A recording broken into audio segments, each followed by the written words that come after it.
Pat at ito pa natin. And you are watching the Mercedes Show Teachers Day Edition. Once again, magandang araw sa ating mga klase at syempre sa ating mga guro na nandito na sina Binibili ni Rona, Gina Mortis at Gina Onjo. Ang panahon na ito ay napakalakas. Bakit ba? Alam ko na alam ninyo. Because it is National Teachers Month, where we all get to show our appreciation and love to our teachers and educators for their sacrifices and efforts to further improve our academic prowess. Ngayong araw na ito, we will go through multiple fun activities, games, and more para ipakita sa amin ang aming pasasalamat sa aming mga guro. Ready na ba kayo? Kasi handa na ako. Without further ado, let's get to the main program. Now, of course, we won't proceed without introducing our fellow teachers. We have with us today. Now, let's have a simple game. To introduce the teachers in a fun way, nagpapakita kami ng isang short description at base sa mga description na ipapakita, kayo ang magsasabi kung sino ang mga teacher nito.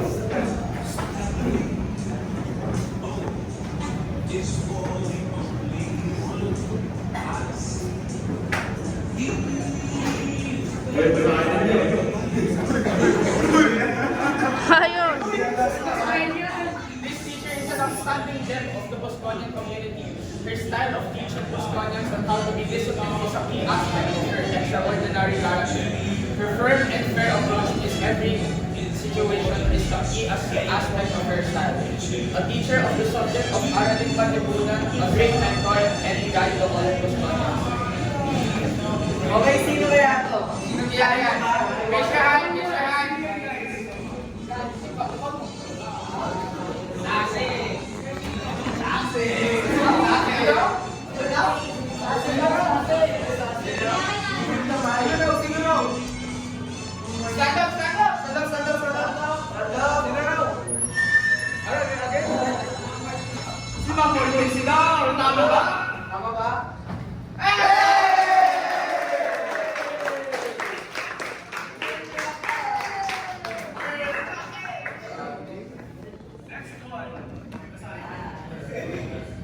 Magandang araw po sa inyo mga guro.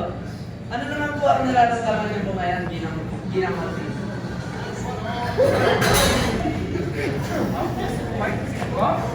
Bakit nga naman tayo sa magandang umaga sa ating lahat. Nagtila naman ako. Okay, kayo yung ulit bus na nagpapad ako. Kasi awa Diyos, hanggang 26-27 na lang ako.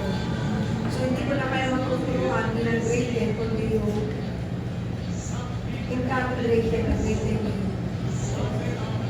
Pero nagpapasalamat ako sa inyo kasi sa may panahon na pupunta ako sa pasito, pag wala si ma'am, saka busy si ma'am, pag-exam. So na-appreciate niyo yung mga sinasabi ko sa inyo pag yung mga paalala sa So, hindi ko mahalan yung Okay, pero po tayo!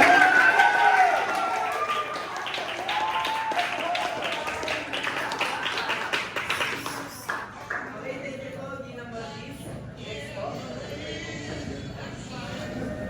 This teacher is an absolute icon in the high school environment. Her iconic style of teaching and doing everything she does to the dash of her personality is absolutely charming. Taking pride in everything that she does for our future as students and to become upright. Has a smile that lights up a room and is an absolute unit in a bashing parade. Sino kaya ito? Raise your hand! Sino?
trains and teaches Bosconians about how to know ourselves and the people around us, and to always have a great time in what we are doing.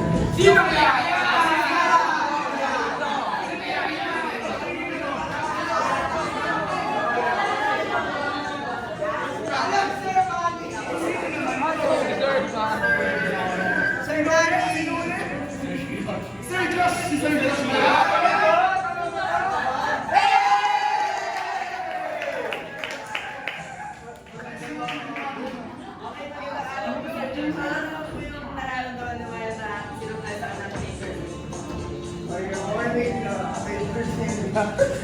This is my first time here, pero thank you so much guys na experience ko to sa inyo.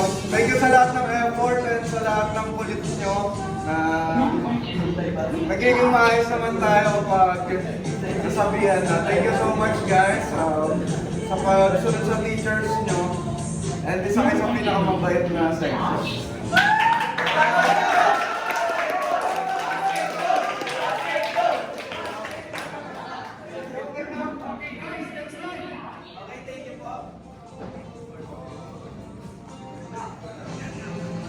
Okay, before we get into the latest news of this program, of course, we still have to give our appreciation to our teachers.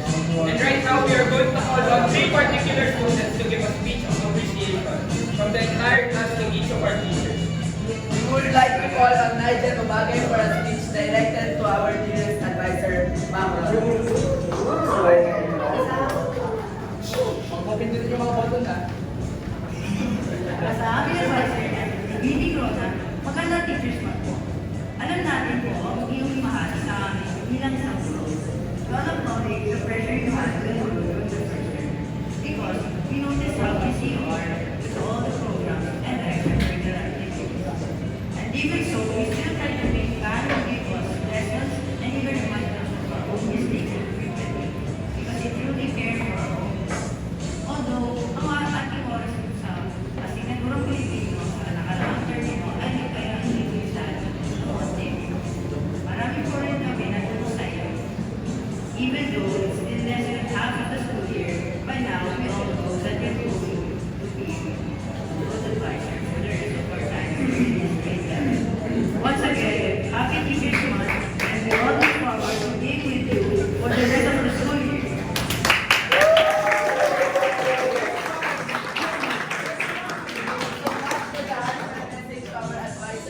Once again, happy Teachers Month po.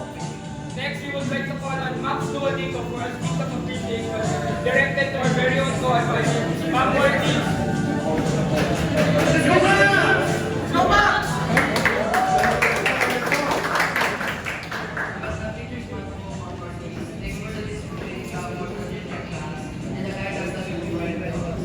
Although we had our ups and downs, we still greatly appreciate your effort but caring presence, especially during the preparation for the Pista Manila, where you have instructed and organized before the start of the year.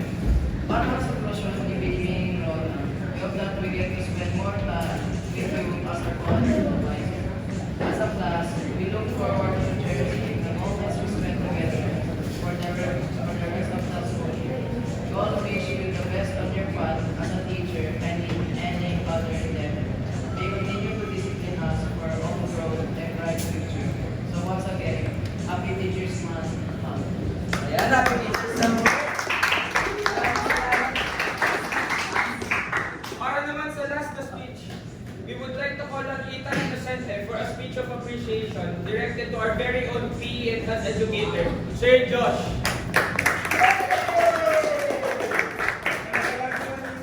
Magandang Teachers Month, Sir Josh. Maraming salamat sa pagiging mahusay na guro sa aming klase. Kahit na hindi nagkaroon ng klase dahil sa mga unexpected suspension, marami pa rin kami natuto sa iyong mga alito. And saying that, we wish to have more time with you this term and next term so that we can spend more time in your presence as we didn't get that much of a chance last term. We sincerely hope the best for your journey as a teacher and we thank you for sharing your passion for sports with us as a class.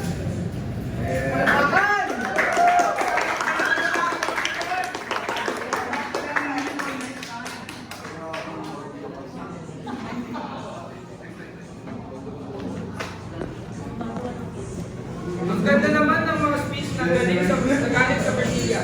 Sure naman naman na pinakita namin ang ating love at appreciation bilang estudyante sa kanila. At masaya sila dahil sa mga sinabi ng Brasilia. At dito nagtatapos ang aming speeches. Pero dito nagsimula ang pinaka-awaited part ng ating program. At ito na ang pinaka-hinihintay ng Brasilia. Ang mga games para sa araw na ito. Ang mga games namin ngayon ay nakabase kung gaano kayo kapamilyar sa iyong mga guro bilang estudyante. Ang sa inyo ng estudyante bilang guro, kaya lagot kayo. Pag hindi kayo natalo dito, mas lalo na sa mga estudyante. Oo nga! And without further ado, let's get to our first day. Maglaro ang Brazilian ng Pinoy Educators Edition.